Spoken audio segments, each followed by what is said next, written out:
Last week, Thomas Massie, the Republican congressman from Kentucky, became the most hated man in Washington. He tried to force the House of Representatives to travel back to D.C. to vote in person on the $2 trillion stimulus bill, which was designed as a response to the economic fallout from the coronavirus pandemic.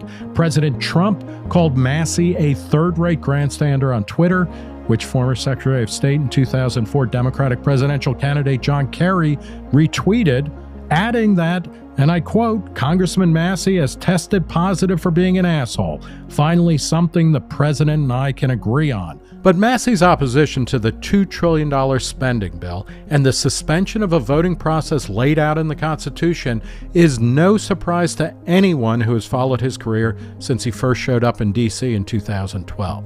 I'm happy to talk with him now about his reservations about the Coronavirus Aid Relief and Economic Security CARES Act and how he thinks the country should be moving forward. Congressman Massie, thanks for talking.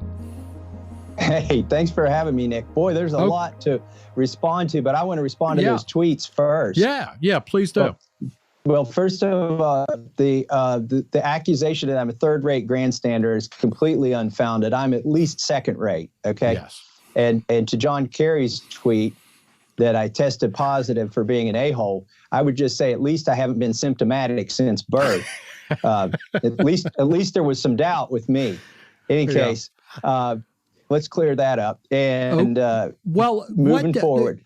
Yeah, here is a question for you. What were you hoping to accomplish? And you laid out in we'll have a link to it. You laid out in a long series of tweets why you were calling for, an actual vote on going forward with this stimulus bill, or this spending bill, rather. What were you hoping to accomplish with that? Sorry, there was one more insult hurled at me that you didn't mention that I'm most proud of. Nancy Pelosi called me a dangerous nuisance, which to me at first sounds like an oxymoron, because a nuisance shouldn't be dangerous, but it's just an annoyance, right? But I'm proud. If Nancy Pelosi thinks I'm a dangerous nuisance, that means I'm effective in stopping her agenda. And her agenda here was to pass a bill with nobody in Congress. I call it a conspiracy to subvert the Constitution.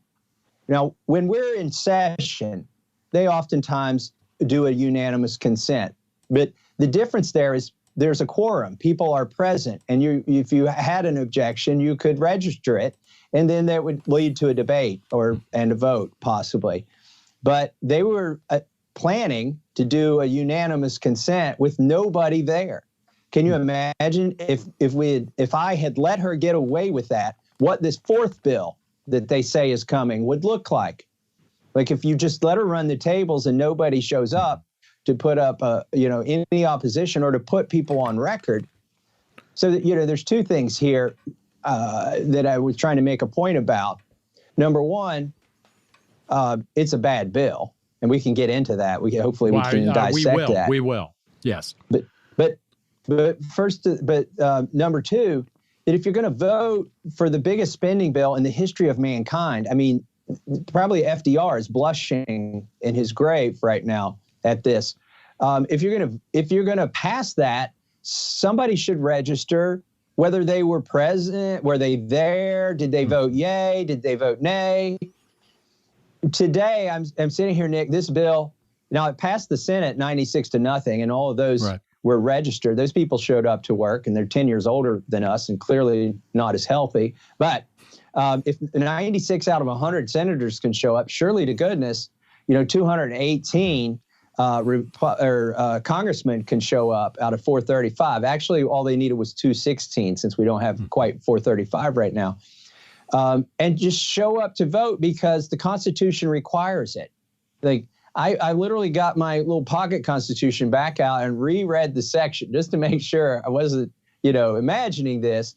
You have to have a quorum, and the Constitution defines a quorum as half of Congress present in order to conduct business. And Nancy Pelosi and Kevin McCarthy were telling members of Congress, stay home, we got this. And the reason, there's several incentives for them to do it. Number one, if you're in leadership, you want to get reelected to leadership. And the way you get reelected is by being popular. And it's popular with most congressmen, and this is unfortunate, if they hear that they can stay home and they don't have to come to work. What's also popular is that they don't have to go on record, thereby exposing themselves in the next election. Now, obviously, Kevin McCarthy isn't trying to protect Democrats, and Nancy Pelosi isn't trying to protect Republicans. But what they were trying to protect were their own members of their conference, their respective conferences, from primary opponents. This bill is not going to age well, okay? On the left, you've got some of the Bernie bros that recognize this is cronyism, like on steroids, okay? And on the right, you've got people that realize that this puts TARP to shame, and that TARP is one of the things that spawned the Tea Party and got a lot of people elected and a lot of them unelected. So they just didn't want to go on record. And so what I did is I went, by the way, there's a false media narrative that I delayed the bill somehow. I actually didn't delay it. The bill signing, much to my chagrin, it happened on time, but it wasn't my objective to delay it.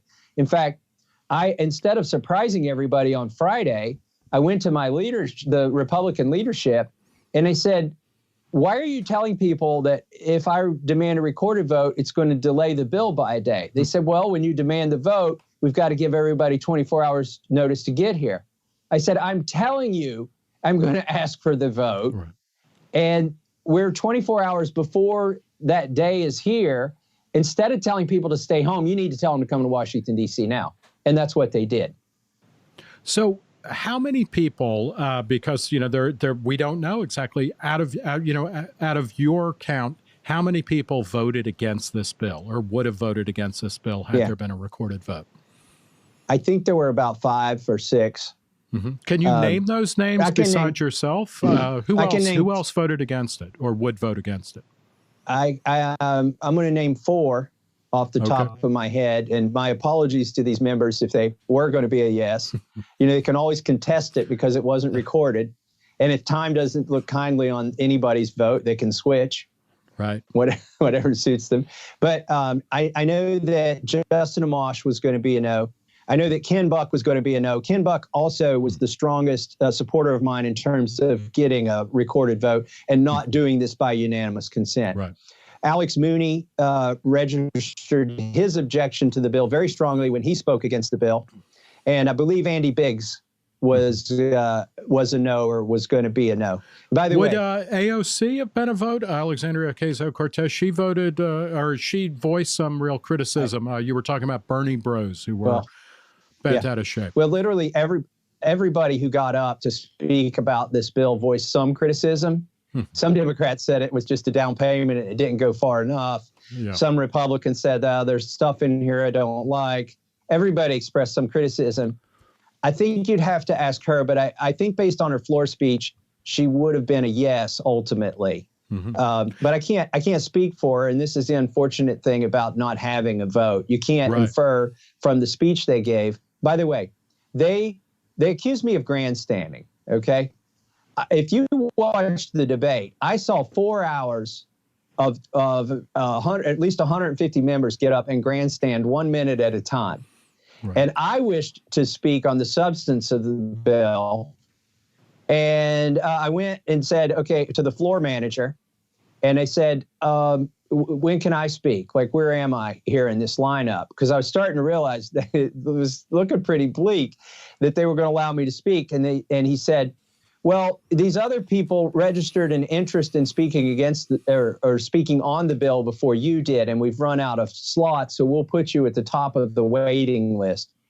How ridiculous is that? Like, everybody, I mean, I know somebody in Germany that said this was on the news in Germany, that I was objecting to this bill. How ridiculous is it for somebody to tell me on the floor of the House that I didn't express interest in speaking about this bill soon enough so I would not get 1 minute of the 4 hours? And I did not get 1 minute of the 4 hours. So do you feel like, what do you feel like you accomplished, by raising this ruckus? I mean, you got a lot of coverage. What did you accomplish? And also, what does it feel like to be, I mean, you had everybody's anger in the media and in Washington, D.C., directed at you like a laser. What's that feel like? Well, one of the things I accomplished, I got everybody to read Article 1, Section 5 of the Constitution. And by the way, I was right. They drug a quorum there, kicking and screaming, okay? Because I was right on the Constitution. What did I hope to accomplish? So, a lot of people looked at this, even my strong supporters said, don't go down there and set yourself on fire, right? Because we want you to come back to Congress. So even the people that support what I did, generally, some of them wanted to know, like you just asked, what was I hoping to accomplish? Well, they're already talking about a fourth bill, okay? And I can tell you it's going to be more liberal, if that's a proper term. It's going to be more of Nancy Pelosi's liking, okay, the fourth one. It's going to have more spending, and it's going to have probably some more draconian stuff in it in terms of government overreach. And if nobody had objected to this bill passing with nobody there, can you imagine a month from now when it's harder to travel and there are more congressmen infected with the virus? Can you imagine somebody trying to register an objection a month from now after having let this one pass last Friday without an objection? It would have been impossible. So one of the things that I've accomplished here, Nick, is I have set down a marker that people can expect that the fourth bill is going to require somebody to attend. And if they're not going to attend, they have to do it by remote voting. And by the way, if they do it by remote voting, you got to go on the record if you're going to do remote voting, right? You can't yell yays and nays through a telephone. Well, and you're not against remote voting, right? I mean, you're a tech guy. There's got to be a way by which Congress can legitimately register votes, over the phone or something, right? I'm not against it. And by the way, it's different in one very important regard from mail-in ballots in elections. With a mail-in ballot, that's supposed to be an anonymous choice. Mm-hmm. And in Congress, you're supposed to own your vote, right? Mm-hmm. So the fraud, how could there be fraud if you have 435 members and there's a roll call that's printed and a member can look at it and say, yes, that is how I voted?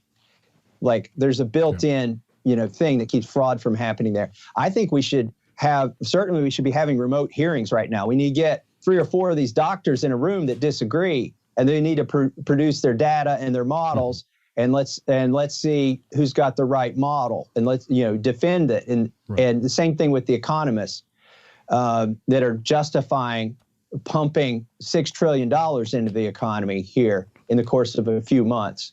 Before we talk about the actual particulars of the bill and the larger government response to coronavirus, some of your critics said, what are you doing? You mentioned that the Senate, they're 10 years older than you. Their average age is 100, but people were saying, you're bringing potentially sick people. You're pulling Congress into that. A number of congressmen or representatives have tested positive for coronavirus or presumed to have it. Is that at all a risk that you should have taken into account?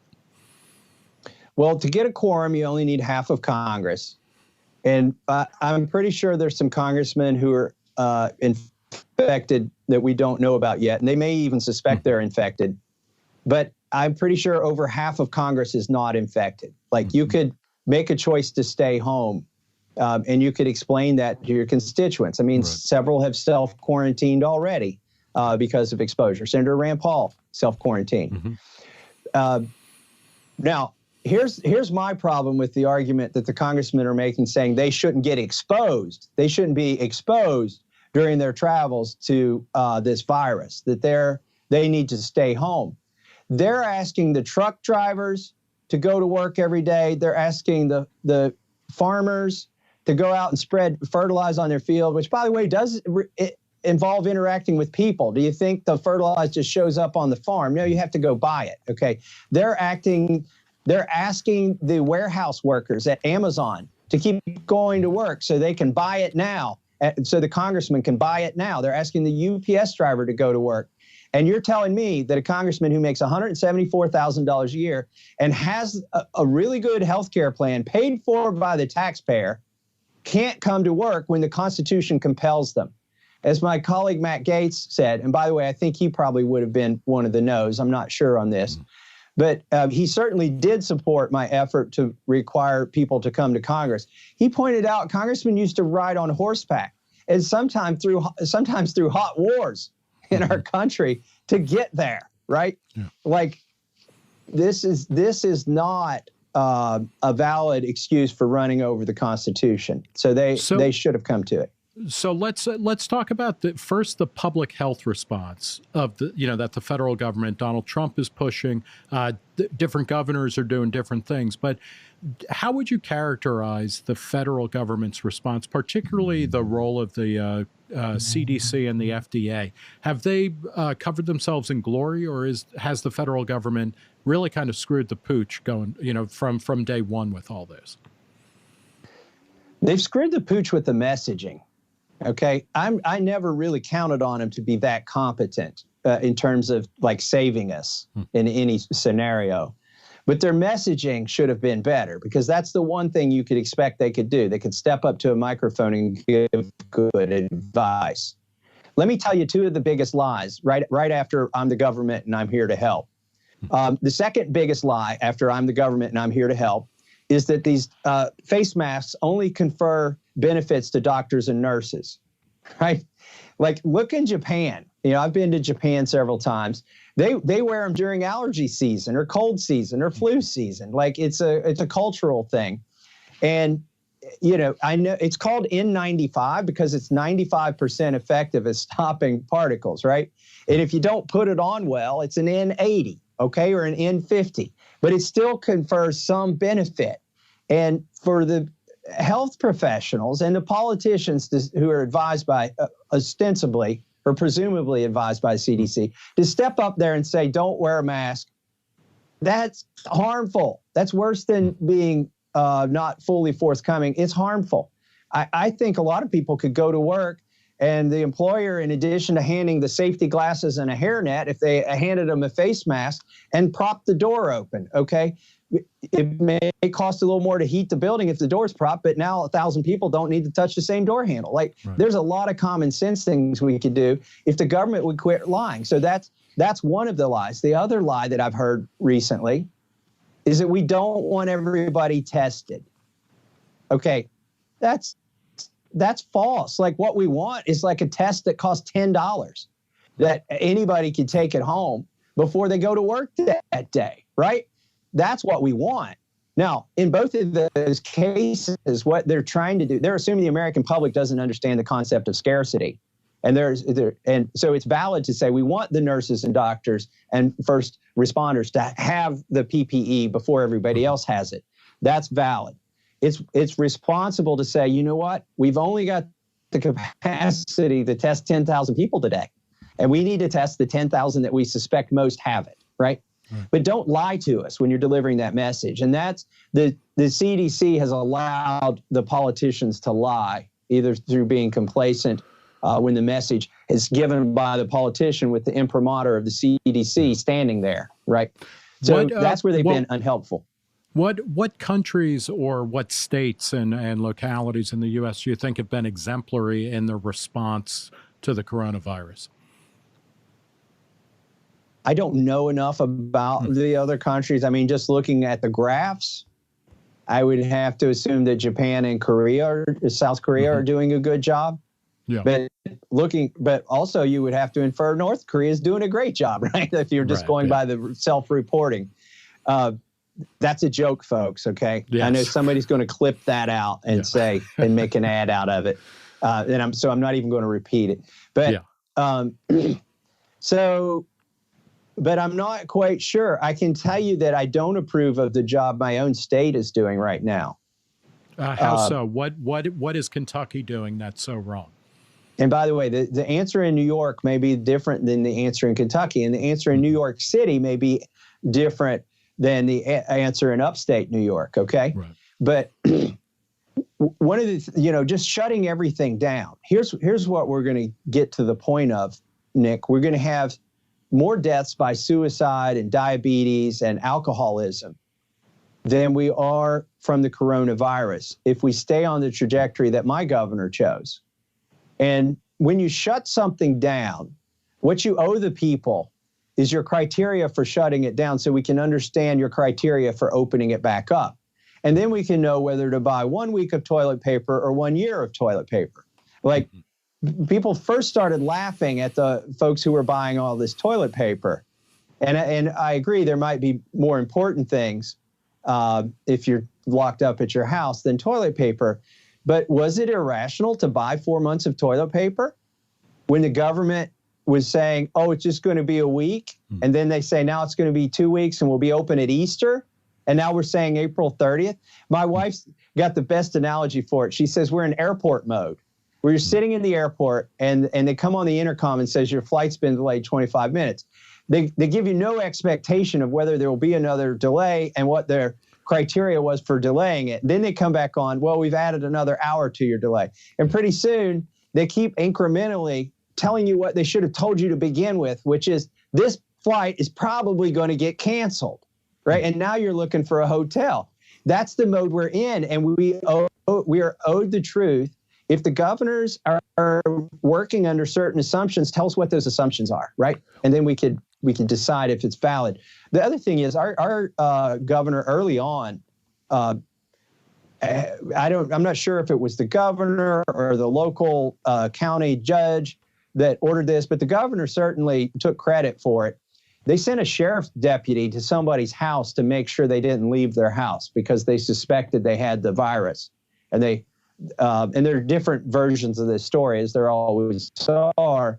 The wife of the man who they sought to restrain says that the hospital never even gave them results of the test and still wouldn't share them with them.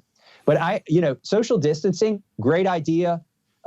Not shaking hands, wearing the mask, not congregating a lot, self-isolation if you've got some of the light symptoms. Those are all good ideas. But when you order those at the point of a gun, now you've got tyranny. They go from being good ideas to being tyrannical. We're not China. The stuff we saw in China 2 months ago that appalled us. We always criticize them for cracking down on the churches. Well, now you can't go to church in Kentucky. And people have accepted it they've accepted it somewhat out of trying to do their sort of their social obligation. They're well-meaning people. Right.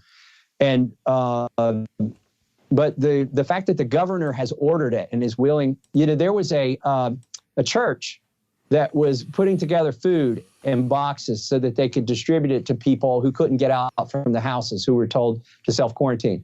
The local health department came with the police and shut it down because they said they weren't observing the social distancing when they were putting the boxes together. That's a problem for me. Yeah. Let's talk about the economic ramifications of this. The national economy has effectively been shut down by all of this. What do you think? You're libertarian leaning. You are limited government. When the government mandates the closing of the economy, what is the government's role or responsibility to make sure that people have enough food, have enough health care, things like that? And, and then how do what you would say are the legitimate role of government in something like this, how does that match up with the $2 trillion plus spending bill that was just passed? Well, some of my colleagues make a compelling argument that this is a taking by the government. When you take somebody's livelihood by restraining them, that you owe them some remuneration for those damages. And that's a compelling argument to me. The problem we have here is that it's the governors who are taking. And the natural feedback mechanism to keep them from taking too much would be that when they shut their own economy down, they deprive their state of government of revenues and they can't pay the state workers. And so the governors there's this feedback that would incentivize them to take a rational approach instead of just shutting everything down. What we're doing now is the federal government is making people whole or trying to make people whole with this bill. $1,200 ain't going to do it. It doesn't give you your life back.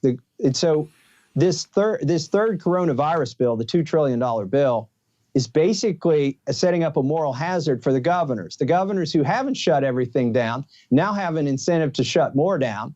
And the governors who shut everything down, maybe over an overreaction, they're now being told to keep it shut down and incentivized to do that. And so I think we've broken the feedback loop. If the state government takes something from you, the state government should give it back to you. Mm-hmm. Now, it's not to say the federal government doesn't have a role here in fighting the virus. I believe they do. What is, in terms of the money that is being shoveled out now or will eventually be shoveled out to people, some of it is going directly to individuals. A lot of it, a majority of it is going to businesses, corporations, other entities. What's the most egregious aspect for you? Like what sums up the cronyism that you talked about? What's the worst part of that? Well, a lot of people have pointed out that Pelosi got $25 million for the Kennedy Center. Right. And that is deplorable for somebody to stick something like that in there. But a trillion is a million millions, okay? Like you could have $1 million earmarks in this bill and it still wouldn't make up half of the bill. Mm-hmm. And we're going to find out eventually what all the earmarks were. But that's not the most egregious part of this bill, in my opinion. Let's just do a rough top-line calculation here. The government, this stimulus package is $6 trillion. It's either going to be spent or loaned or injected into the economy. $6 trillion. There are 100 million families. Okay, let's say the average family is 3.5 people. 100 million families in the United States. Divide $6 trillion by 100 million. You get $60,000 per household of spending. Okay, and like $3.5 trillion or $4 trillion is coming out of Fed money, right? Yeah, right. Yeah. The $4 trillion is Treasury and Fed, exactly. So 2 from Congress, 4 from the Fed. That should tell you who runs this government, right? Like, if already. So we complain that Congress really only decides how $1 trillion gets spent every year. $3 trillion is entitlements. Now we're talking about $4 trillion. That's from a totally different set here. But back to my math: $6 trillion total divided by 100 million families is $60,000 per family. Okay. They're offering $1,200 payments to each working adult if they qualify, and then like $500 per child or whatever. A family might expect to get $3,000, but $60,000 is going somewhere on their behalf. Mm-hmm. What's the problem here? That's like 95% of the money is going somewhere else. Where is it going? Yeah, and who's going to be responsible for the $60,000? The taxpayer, and most of the taxes come from people, not from companies, not from the corporate taxes. The taxpayer is on the line for $60,000, yet they're going to receive at most maybe $3,000 of benefit from this. I'm saying this is the largest transfer of wealth in human history. It would make FDR blush, and the Roman emperors would have no idea how to pull this off, this kind of plunder. What would be a better, what is your actual alternative to that, though? Okay. What should we be doing in, Thomas Massie, you are the Speaker of the House, or even better, you're the head of the Fed, so you're actually calling the shots. What should we be doing? If I was the head of the Fed, I would turn it off, but let's go back to Speaker of the House. Yeah. Or let's just say this bill had been debated in a committee and amended in a committee, and I was on the committee of jurisdiction, right? Why do I have to imagine that I'm somebody else to have an effect on the government? I'm a freaking congressman, right? But you've exposed the reality. The speaker's calling all the shots and a few lobbyists. Okay, so let's say I had a seat at the table like the founders envisioned, and I was on a committee of jurisdiction. I would point out that every American needs tested. And if the test costs $100 to perform, which is a high estimate, considering how many of these tests are eventually going to happen, $100 times 350 million people is 35 billion. That's 1/2 of 1% of 6 trillion. Like, for 1/2 of 1% of what we're spending in this bill, you could test every American. And And actually, you could probably test them all 10 times because we're going to get the price of this test down to probably $10. Okay. Right. It's going to be like a pregnancy test or something eventually. And we're going to need something like that. So what would Thomas Massie do? Thomas Massie would have a Manhattan Project.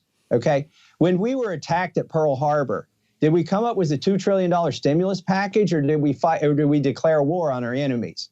We declared war on our enemies. Why have we not declared war on this virus? Why is our first instinct to make sure that the rich people keep all their riches? Okay, why is that our first instinct? We need to be fighting the virus. So let's do a Manhattan Project against this virus. Let's do a Manhattan Project that comes up with a 3D printed ventilator, right? Let's do a Manhattan Project that figures out how to get everybody a week's supply of masks. Everybody, not just the healthcare workers. Let's do those let's work on the vaccine. Let's have a Manhattan Project on the vaccine. That's where all the money should be going, because until we defeat this virus, what you're proposing is we're going to have multiple $2 trillion bills. And we're not even addressing the problem. Like I really do believe everybody, whether you're a celebrity or a politician or a grocery store bagger, should be able to get this test. And right now, that's not the case. You know, there was a bill passed that said we're going to pay for them, or that somebody's health insurance will pay for it. Nobody has to pay for the test. What the hell good is that if you can't get the test, if somebody's going to pay for it? So we need to, that's what I would do. I would declare a war on the virus, not a war on our taxpayers. Mm-hmm. What, your colleague, Justin Amash, tweeted last week, that 10 years ago, the Tea Party had, risen up after the bailouts that started under George Bush and Republicans and continued and expanded under Barack Obama and Democratic Congresses and, bipartisan Congresses. He said, the Tea Party is over. Is there any possibility of spending restraint left, or the limitation of government? And we can argue over whether or not it's legitimate or not, but I mean, where are we? You came into office, through a special election in 2012, affiliated very heavily with the Tea Party. It was all of the Republicans in the House and most of them in the Senate voted in favor of this. Is there any party that stands up for, reducing spending anytime soon? You saw this with TARP, too. There were a lot of people that ultimately voted for that who at the time said they were conservative, but they were celebrating that. They were rushing back to vote for it, right? Here's the one thing that you have to look and you have to ask, why was the world so mad at me, or Washington, D.C., for being one dissenter? I didn't delay the bill a bit, right? And because there was no recorded vote, do you know that the president and Kevin McCarthy announced at the bill signing that this was unanimous, that there was no dissension? Now that's about as ridiculous as saying I didn't express an interest in joining the debate on this bill, right? Obviously there was a dissenter. Not everybody, but a lot of people were hating me for 24 hours. And by the way, I gave them the opportunity to hate me because I telegraphed to the leadership. I didn't telegraph. I just flat out told them, I'm going to ask for a vote. I gave them notice so they could get a quorum there, so that I wouldn't be delaying the bill, so that we could do it constitutionally. But in doing that, I opened myself up to more hate. Now, why did they hate it? Why did they hate? Why is 434 to 1 so much worse than 435 to 0? Because the one gives the people hope. The one gives the Tea Party hope that not everybody has sold out, that there is a chance that you could get somebody in Washington, D.C. that wouldn't go along with the nonsense. And so what I've discovered, Nick, in being this one person, when I first stepped out there in front, I had longtime supporters texting me. I mean, they've got my cell phone number. They've had it for 10 years. They're calling me up saying, don't do this. What are you doing? You're crazy. It's this bad idea. Don't stop this. We need this. But within the course of 24 hours, I had some of those same people text me and say, I'm sorry. I didn't realize what you were doing and how important it was. But what I was able to do by being one person that people could hang their objections, on, and say, you know, I do this little thought in the back of my head that maybe this bill ain't the right thing to do. If one congressman, I mean, there wasn't even a senator that was able to express an objection. If one congressman can do it, then maybe I'm not crazy for thinking $2 trillion is crazy, right?